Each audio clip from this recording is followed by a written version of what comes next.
في حاجة ممكن تستفزك من جواك وتقشعر لك جسمك وتحسسك بزلزال داخلي قد ما ان انت تسمع ان القرآن هو والاغاني بقوا في ميكس واحد؟ اكيد مش مستني ان انا اسمعهولك، ده هي مجرد الكلمة هزتك من جواك وخلتك ان انت استثرت غضبا. وانا مقدر غضبك دوت ومقدر غيرتك على دينك ومقدر كل حاجة، بس كل ده وصلك ان انت تساعد في نشر الكلام ده. هتقول لي ازاي يا عم؟ ده انا اول ما شفته ودخلت قلت حسبي الله ونعم الوكيل، دخلت سرشت على القناه والفيديو شغال، بقيت عمال اكتب واعمل منشن لاصحابي واقول لهم يا جدعان اتحاسبنوا وقولوا لا ده مش عارف ايه صاحب القناه ربنا يبتليك بنصيبه، ربنا يعمل فيك، ربنا يسوي فيك، ده انت حسابك عند ربنا، ده انا اخدت مقطع مش عارف وعملت عليه فيديو وقعدت اقول للناس وبينت للناس قد ايه انا غيرت على ديني وعملت وسويت وشيرت هنا وشيرت هنا وخدت القناه شكلها وقمت حاططها عندي على البروفايل. يا جدعان كل اللي انت بتعمله دوت بيساعد في نشر الجريمه دهيت. انت مغيب، انت مستثير غضبا، ولحظه الغضب بتوصلك ان انت بتتصرف تصرف غلط. في اللي بيتصرف تصرف غلط، وفي واخد ان هو اي حاجه غلط قدامه واخدها محتوى بس مش عارف يفرق. ده هنجيله كمان شويه. انت يا انسان زيك شفنا حاجه زي ديت ما ينفعش اساسا ان هي تعدي قدام عينينا، مش ان احنا نسمعها. وعزة وجلالة الله مقدر غيرتك على دينك، بس امسك العقل كده واحدة، والعقل هو اللي يتصرف قبل القلب.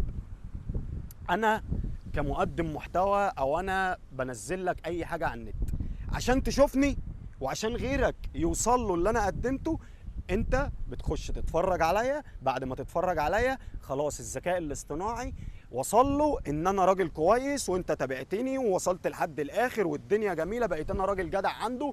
بس انا كده كسبت بونت عنده. هو هيعمل ايه بقى؟ هو هيقوم معايا بالواجب، هيقوم نشر لغيرك وهكذا، وعند غيرك لغيرك لغيرك لغيرك. هوب وسعت الدايره، هوب اللي ما شافش شاف، هوب اللي ما يشتري يتفرج. بدل ما جت عند انا قمت جاي بس ستوب ريبورت بلوك، خلاص وقفت لحد هنا. وصلت للذكاء الاصطناعي ان ده المشاهد ما تكملهوش لحد الاخر، اصبح المحتوى دوت ما ينفعش نشره. لان لو كان ينفع نشره كان ده حبه، وبعد ما يحبه نبعته لخمسة ستة، والخمسة ستة طالما حبوه نبعته ل10 20، ال20 يبقوا 1000، ال1000 يبقوا مليون. بس بقى المحتوى ده جميل ومسالم مع المجتمع. ما تتفرجش وتكتب كومنت، ما تشغلش الفيديو ذات نفسه، ما تعديش 3 ثواني تخلي ودنك تسمع حاجة زي دي اساسا، ما توصلش للمنصة ذات نفسها ان ده محتوى ينفع يتنشر. ما تدخلش تفضل تكتب في كومنتات حسبي الله ونعم الوكيل، هتروح من ربنا فين؟ ده ربنا مش هيسيبك وانت فاكر ربنا يمهل ولا يهمل. ها كل ده بيساعده، والله بيساعده، وعزة وجلالة الله بيساعده.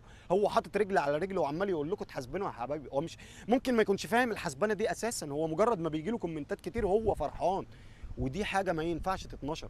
ثانيا لكل الناس اللي بتعمل فيديوهات او ربنا كرمها بناس حبتها، يا صاحبي انت بتعمل ايه؟ بتعمل ايه يابا؟ جايب حتة من المقطع وقاعد انت دلوقتي بتتفرج عليه، ده مش رياكت على واحدة بترقص ولا واحد جايب واحدة وبيمثل معاها مشهد عشان يثير الناس فيتشاف.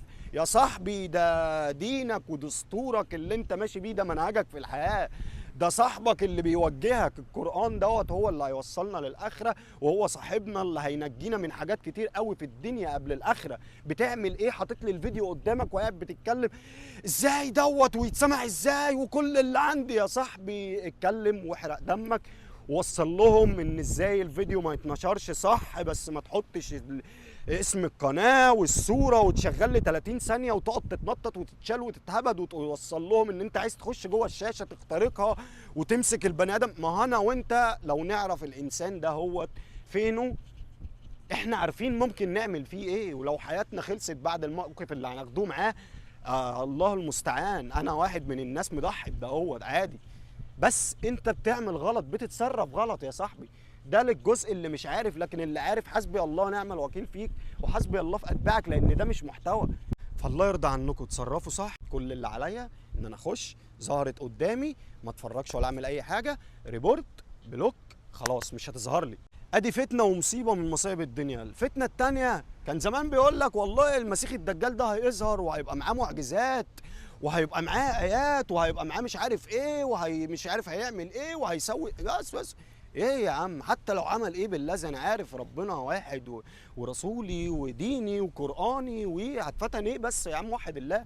انا اول ما يظهر لي كده انا طب اشهد ان لا اله الا الله، اشهد ان محمد رسول الله. يا جدع انت، ده ظهر واحد بيقول لك الناس عماله تجري وراه وتقول له النور بين ايدك وفسيتك ريحتها مسك ومش عارف الدنيا معاك ايه، وانا نفسي اطاطا تحت رجلك ووشك بيشع بياض، والناس اتفتنت فيه. ونفس القصه، ما تساعدوش في انتشار العاهات دهيت، ما تساعدوش في ان هي توصل لغيرك.